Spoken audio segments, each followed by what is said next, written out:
মাননীয় প্রধানমন্ত্রীর একান্ত উদ্যোগ কামনা করছি। একটা হলো মেহেরবানি করে এই জুলাই জাদুঘরটা খুলে দেন।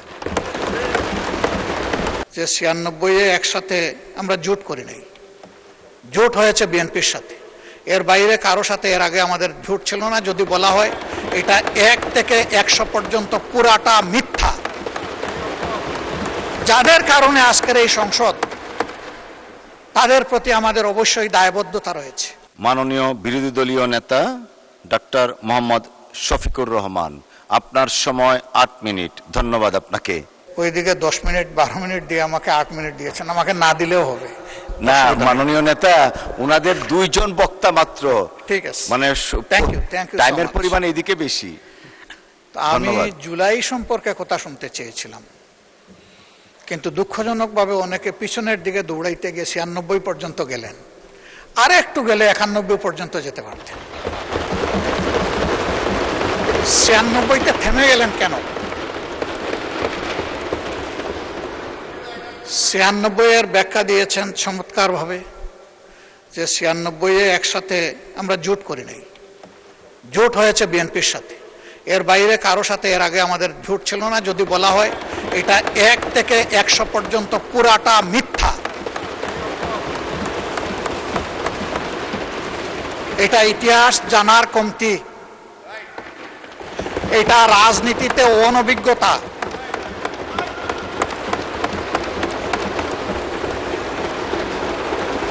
মন্ত্রিপরিষদের সম্মানিত সদস্যবৃন্দ যখন কথা বলবেন, সঙ্গত কারণেই আমরা অথেন্টিক বক্তব্য শুনতে চাই।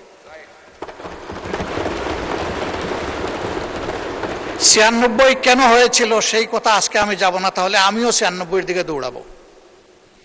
সে কথা সুযোগ পেলে এই হাউসে আরেকদিন বলবো ইনশাআল্লাহ।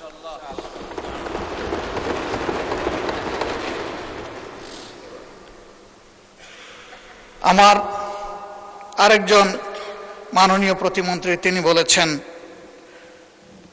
আমি বুঝেছি এটা এনসিপির দিকে ইঙ্গিত করে বলেছেন, যে তারা তো তখন ছিলেন, তখন কি করেছেন তারা, বা আরো কিছু করতে পারতেন কিনা। আমি ওই দোষাদোষিতে যেতে চাই না।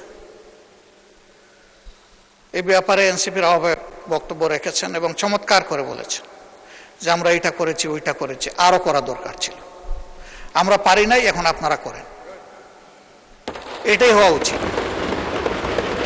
আমি গিয়েছিলাম ব্যাংককের হাসপাতালে পঙ্গু জুলাই যোদ্ধাদেরকে দেখতে। আমি সবার সাথে কথা না বলতে পারলেও অনেকের সাথে কথা বলেছি। আমি জানতে পেরেছি তাদের যাদেরকেই পাঠানো হয়েছে চিকিৎসার জন্য, এইটা সদ্য সাবেক সরকারের সময়ই পাঠানো হয়েছে। কিন্তু এখনো আমাদের কাছেও আসে, আমার বিশ্বাস সরকারি দলের নেতৃবৃন্দের কাছেও যায়। বহু আহত পঙ্গু যোদ্ধা চিকিৎসার জন্য এখন দাঁড়ে দাঁড়ে ঘোরায়। আমার অনুরোধ, সরকার যেন তাদের দিকে দৃষ্টি দেয়। ওই দোষারোপের রাজনীতিতে যাওয়ার দরকার নেই, দায়িত্ব পালন হোক, শান্তি পাব। আরেকটা কথা এখানে অনেকেই বলেছেন, আমি আরেকবার বলতে চাই, জুলাই ছিল ফলাফলের সময়, কিন্তু তার ক্ষেত্র তো 17.5 বছর। এই সময়ের ভিতরে যারা গুম হয়েছেন, খুন হয়েছেন, পঙ্গু হয়েছেন, তাদেরকে ফেলে দেওয়া, ভুলে যাওয়া উচিত হবে না। এটা নিজের আত্মার সাথে বিশ্বাসঘাতকতার সামিল হবে। তাকে পরম শ্রদ্ধায় তাদেরকে স্মরণে রাখতে হবে, শুধু মুখে নয়, কাজে। অন্তর্বর্তীকালীন সরকার জুলাইকে বিবেচনায় নিয়ে কিছু লোককে, কিছু পরিবারকে পাশে দাঁড়ানোর সিদ্ধান্ত নিয়েছে। আমি আগেও বলেছি, এখনো অনুরোধ করব, যাদের তিলে তিলে স্যাক্রিফাইসের কারণে এই জুলাই সফল হয়েছিল, তাদের জন্য অনুরূপ সমান ব্যবস্থা করা হোক। এতে যদি এখানকার সংসদ সদস্যদের তাদের কোনো ফ্যাসিলিটি কার্টেল করে ওইটা করতে হয়, আমি প্রথমে আমারটা অফার করছি। যাদের কারণে আজকের এই সংসদ তাদের প্রতি আমাদের অবশ্যই দায়বদ্ধতা রয়েছে। এ দায় পরিশোধ করতেই হবে, এর কোনো বিকল্প নেই।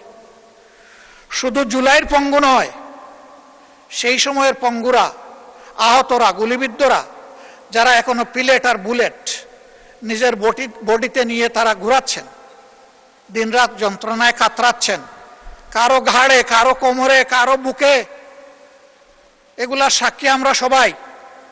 তাদের প্রতি আমাদেরকে অ্যাটেনশন দিতে হবে।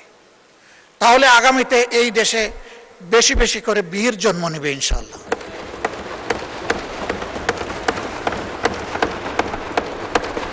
এখানেও আছেন একজন, তার সন্তানকে যখন আদালতে তোলা হচ্ছে, মা তখন পিঠ চাপড়িয়ে বলেছিল, ভয় পেও না।